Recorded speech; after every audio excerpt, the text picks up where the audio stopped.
All right, Joe. So, when did you mentioned the sort of rudely cut you off a bit earlier, but you mentioned you went into tipping. So you've come out from being a professional golfer, and all of a sudden you're a tipster. Yes. So how did that, how did that come about?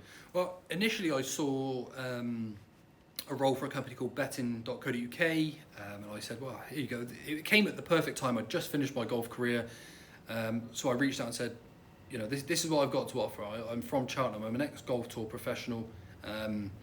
Got a very unique way of finding my golf selections, and I've had a background in horse racing for most of my life to the extent of being from Cheltenham.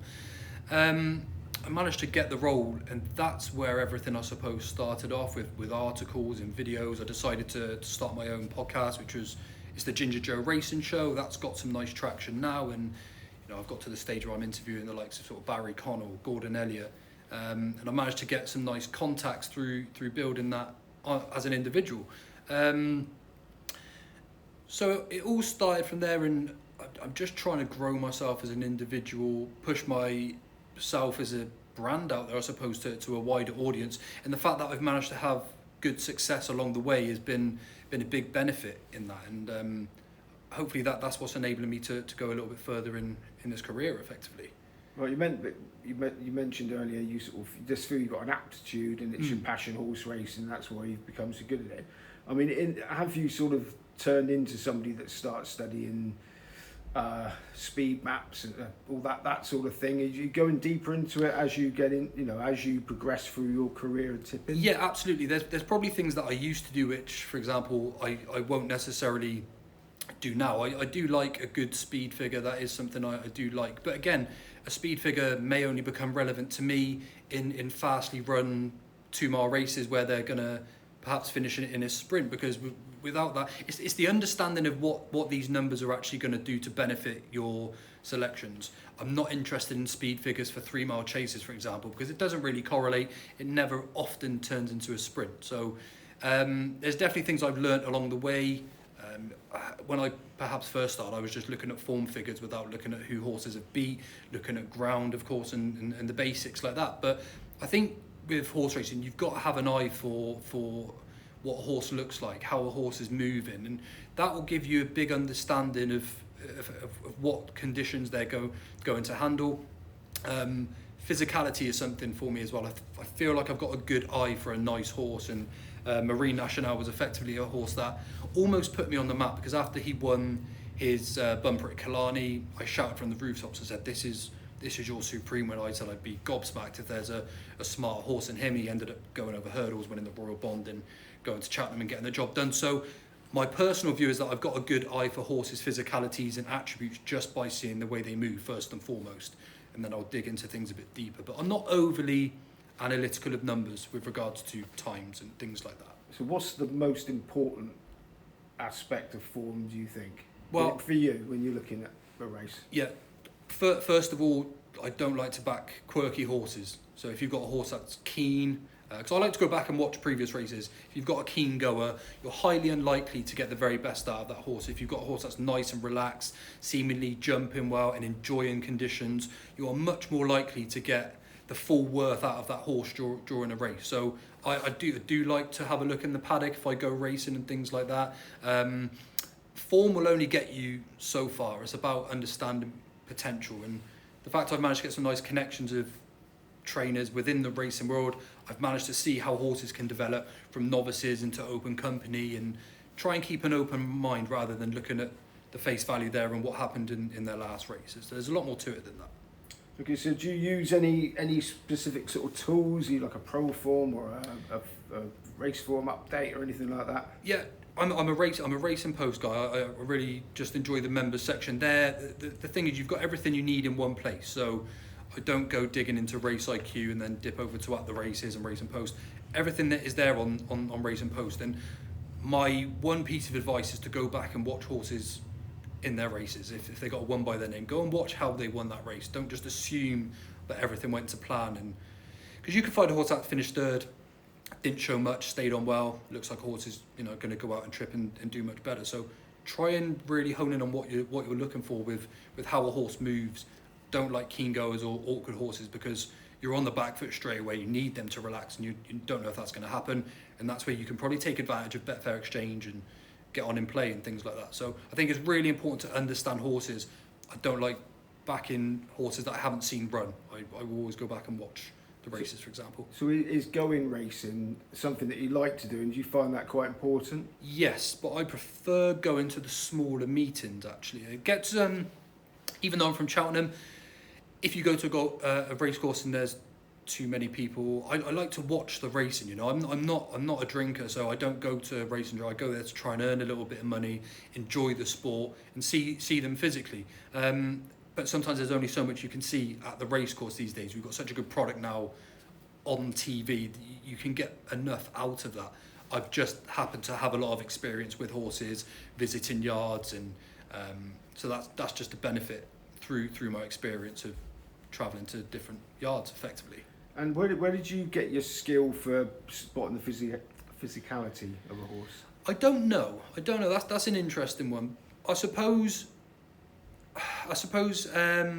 visiting the yard, you do, the more you see a horse, the more you start to understand size and things like that. For example, you'll see a lot of French horses, they're often missing a lot of size, and this is probably why I've become fascinated with a horse called Madgeborough. Everyone is just making the assumption that what we saw last year is going to be the best of him, but horses improve hugely from novices to open graded company, and the fact that he is almost quite freakish in size it's initially fascinating for me, because a lot of them are quite small. He's come over as a giant, so plenty of paddock time, plenty of looking at horses as bumper horses and seeing how they've got bigger over the summer. It's massive. It's something that you probably don't get to see enough of on the telly. But any chance you get to go and see these horses in the yard, I like to go to the sales as well, even though I don't have the money necessarily to buy a horse at the moment. I enjoy going to see all of the pedigrees and how big this horse is, and who's the sire, who's the dam, and how those attributes match to potentially make it a good horse. Because I've got no problem betting in bumpers and things like that as well, due to, I think, this sort of thing, understanding pedigrees, size of horses, where most people think you're just betting blind in bumpers, but it's not always the case if you have a little bit of extra information about the horse itself. So do you study pedigrees? Yeah, massively. I'm a big pedigree fan. It's huge to me in punting is pedigrees. A lot of people will now just look at a sign and say, oh, it's by Walk in the Park, and assume it's going to be a nice stay and chase, or oh, this is a Dr. Dino, it's got speed. But the dam is just as important. If you've got a 2-mile speed horse, you need a bit of stamina on the dam side. So I like a firm pedigree of racers, because it does tend to ring true. Bumpers are a fine example. I'm really excited to see Harzan's progeny, for example, this year. As soon as I see a bumper horse bred by Harzan on soft ground against a field of not necessarily well-bred horses, that's something I'll take a close look at for sure.